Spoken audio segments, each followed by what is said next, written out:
여러분 안녕하십니까, 진성호입니다. 윤석열 대통령이 당선돼서 이제 취임한 지 2달이 돼 갑니다. 그렇지만 아직 험난한 2년이 남아 있습니다. 자, 2024년 총선이 있을 때까지 윤석열 대통령은 완전하지 못한 입장입니다. 이 국회의 압도적 다수를 민주당이 차지하고 있기 때문입니다. 물론 지금 윤석열 정부의 민주당은 반발하면서도 따라가는 형국입니다. 그럼에도 불구하고 지금 민주당의 스탠스가 주목받는 이유는 앞으로 다음 총선이 있을 때까지 윤석열 대통령의 발목을 잡을 명분을 갖느냐는 것 때문입니다.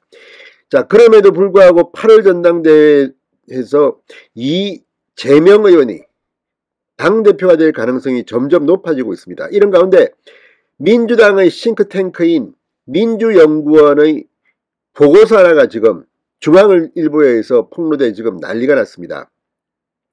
자, 지금 민주연구원의 연구원장은 노웅래 의원입니다.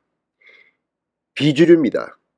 원래 아버지 때부터 마포갑에서 정치를 했던 민주당에서는 확고한 그런 의원이지만 친문 강성도 아니고 친 이재명도 아니고 애매한 스탠스입니다. 노웅래 의원이 원장으로 있는 민주연구원이 굉장히 놀라운 보고서를 하나 냈습니다.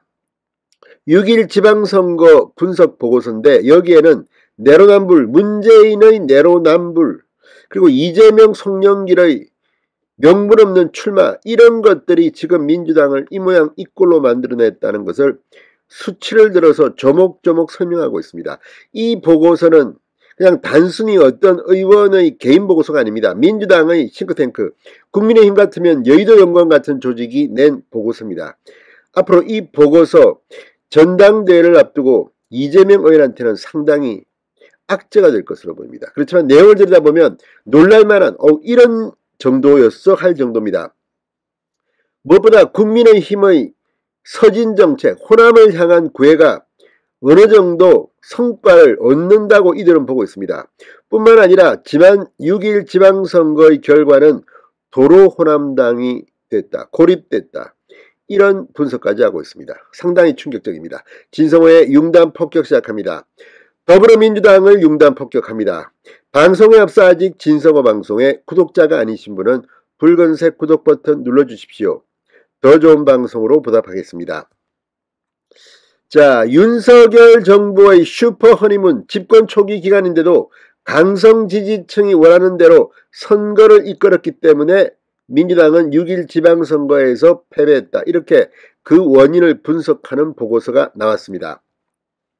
자, 중앙일보가 방금 단독으로 입수해 보도한 민주연구원의 6.1 지방선거 평가와 과제 보고서에 따르면 민주연구원은 지방선거는 졌지만 잘 싸웠다가 아니라 완전히 진 싸움이었다.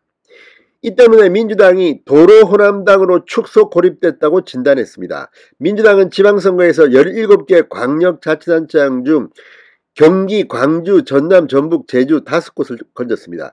경기를 뺀다면 진짜 완전히 호남당으로 고립됐다고 해도 과언이 아닙니다.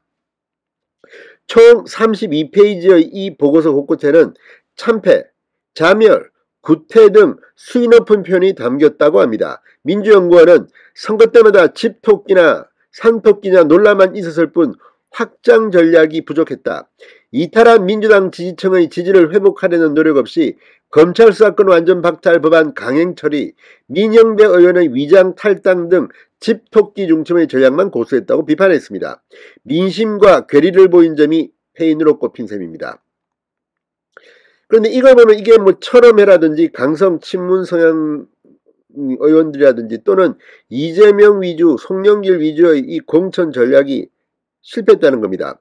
실제 일부 유권자를 대상으로 한 민주연구원의 자체 여론조사에서 선거 패배가 이재명 의원, 송영길 전 대표의 출마 때문이라는 응답이 23.2%로 가장 많았습니다.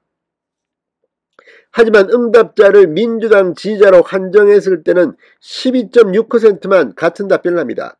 그러니까 지금 이들은 집토끼에 매몰돼서 확장력이 거의 없어진 것입니다. 자, 이재명, 송영길 출마에 대한 민심이 비판적인데도 당심은 별로 큰 문제로 보지 않는 겁니다. 이런 식으로 가면 다음 총선도 국민의힘은 큰 가능성이 있습니다. 물론 국민의힘은 잘해야 합니다.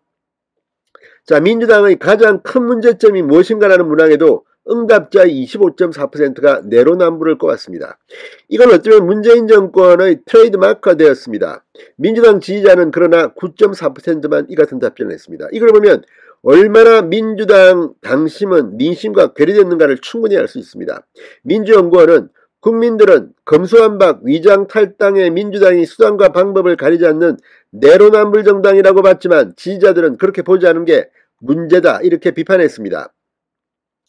민주당의 전통적 기반인 호남에서조차도 2대남 20대 남성 유권자를 중심으로 지지세가 흔들리는 양상도 포착됐습니다. 민주연구원 조사에 따르면 윤석열 대통령과 국민의힘 의원들의 5.18 광주민주화운동 기념식 참석에 대해서 진정성이 있다고 평가한 20대 남성은 무려 42.1%였습니다.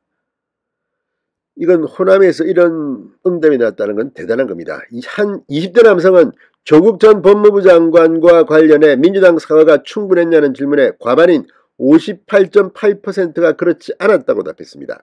20대 여성의 응답률 36.1%보다 훨씬 많았습니다. 민주연구원은 국민의힘의 서진정책에 호남 유권자가 균열할 조짐이 있다고도 해석했습니다. 실제 이번 지방선거에서 광주의 투표율은 30%되었습니다. 아무튼 민주연구원의 이 보고서는 지금 민주당 내부를 발칵 뒤집고 있습니다. 어쨌든 이재명이 저는 당대표가 될 것 같습니다만 상처뿐인 연관일 가능성이 높습니다. 진성호의 융단 폭격이었습니다. 여러분 감사합니다.